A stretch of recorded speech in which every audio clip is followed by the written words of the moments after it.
Сайн байна уу? Сайн Скорзелийн мэдээллийн санд хэрхэн Excel-ээр мэдээ нийлүүлэх видео зааврыг хүргэж байна. Та веб үтчдээрээ тест дундуур зураас Zemestic Сайн Скорзегийн логин гэсэн үрлээр хандах үед нэвтрэх хэсэг харагдана. Гэрээд аж ахуйн нэгж хэсэг дээр дараад имэйл болон нууц үгээ хийгээд нэвтэрнэ. Нэвтэрсний дараа үндсэн хэсэг харагдах ба баруун дээд булан дээр дарах үед та эдгээр мэдээллүүдийг харах боломжтой. Хэрвээ та гарын авлага харах хүсвэл гарын авлага дээр дарах үед Excel-ээр мэдээ нийлүүлэх заавар PDF хэлбэрээр байршсан байгаа.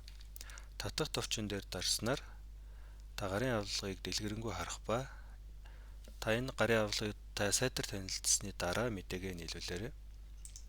Зүүн баган дээр мэдээ нийлүүлэгч хэсгийн файл оруулах хэсэг дээр дарах үед иргэн болон хуулийн этгээдийн загвар файлыг татах хэсэг харагдана.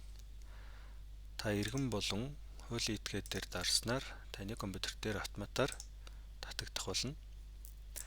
Та энэ татагдсан файл руугаа ороод зааврын дагуу мэдээллүүдээ бөглөөд хадгалсны дараа файл оруулах хэсэг дээр дараад файл оруулах хэсгээ дахин дарах үед таны татагдсан файлууд харагдана.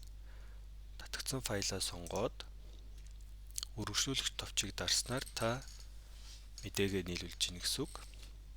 Дараагийн бичлэгэн дээр хэрхэн Excel-ийг бөглөх талаар хичээл орох болно.